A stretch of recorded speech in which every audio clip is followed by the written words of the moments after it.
And welcome back to Hannity. And only 5 days to go until the Iowa caucuses. And former Florida Governor Jeb Bush has been pounding the campaign trail. Earlier today, I met up with Governor Bush at his Iowa headquarters, where he talked about tomorrow's big debate and, of course, the state of his campaign. Take a look.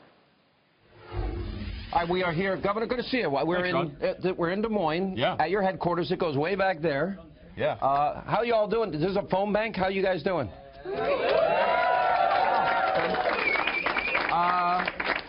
I just asked you off air. I want to ask you on air. George W. Bush has not been out on the campaign trail much with you. No, he's been helpful.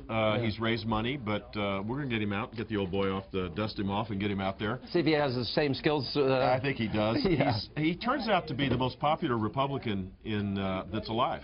Yeah. You know, so it's not a bad thing to be the brother of a great president and a great brother. So he said to me way before anybody else that he wanted you to run. When did he first bring it up with you?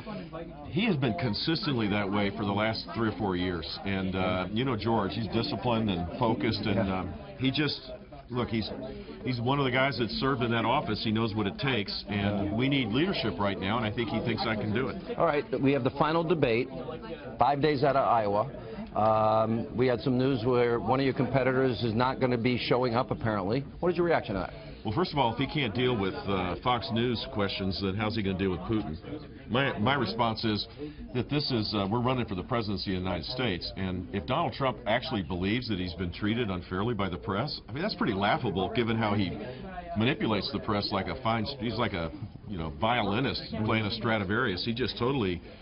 His message is, he's a genius at this stuff, so I'm not sure why he's doing it. It doesn't make sense to me. People in Iowa, I don't think, will think it's a good idea that he kind of ignores this, and so it changes the dynamic for sure.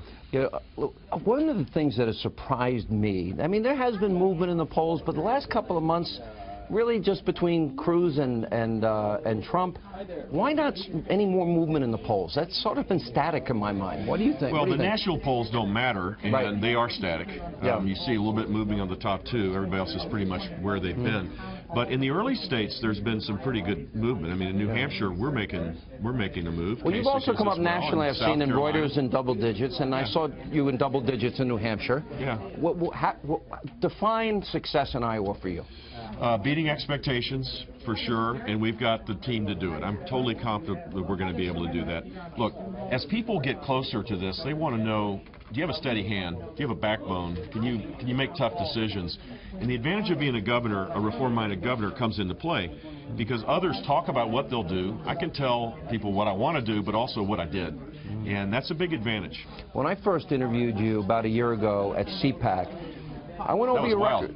Yeah, it was fun, wasn't it? That was pretty crazy. I remember it well. I read 400 pages on you, and it's still locked up here in my memory somewhere.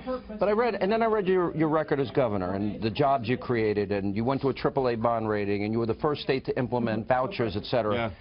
And I don't know why that story seems to have not gotten out.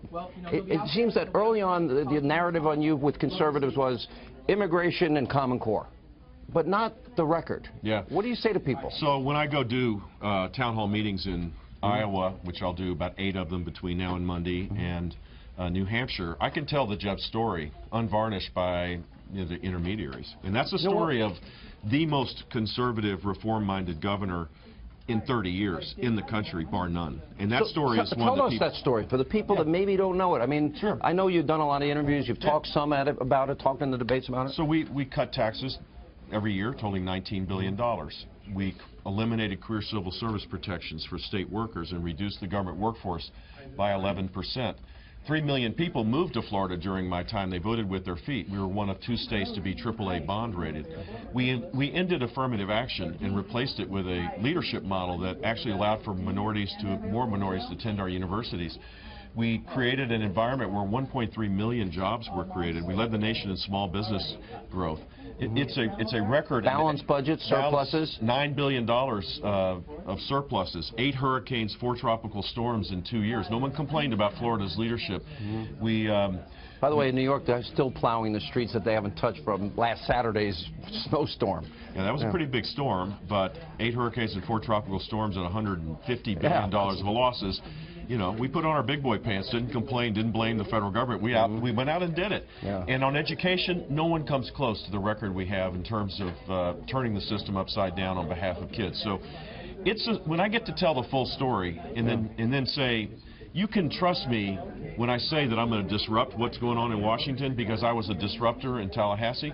Balanced budget amendment, line item veto power back to the president, term limits, disallowing lobbying by elected officials, 6-year lobbying ban. All of this, whether it's done by constitutional convention or by Washington, we need to do it. Yeah. And we need civil service reform in Washington, D.C. as well. You seem energized, optimistic.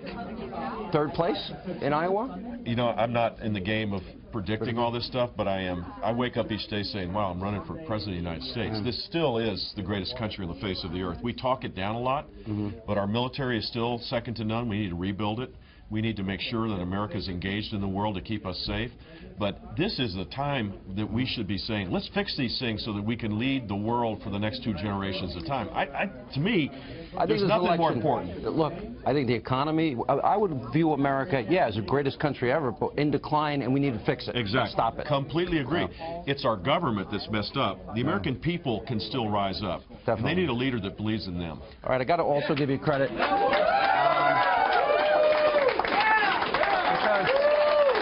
I am a big... Woody, where are you going? Woody Johnson. Woody! Woody! I'm a big Jets fan, and the owner of the Jets, there's Woody Johnson over there. He's been a big supporter of yours. Woody's all in for Jeff. He's been 10-6 this year, and you beat the New England Patriots, which was a great Sunday. Thank you. All right, thank you. Wait, by the way, we don't disparage New England Patriots in the campaign. I got it. I've got several favorite states. Yeah. Iowa, New Hampshire, South Carolina, Nevada. Let me get... Treat them with a little more respect, Sean. I got it. Governor, good to see you. Thanks for the time. Appreciate it. Thank you.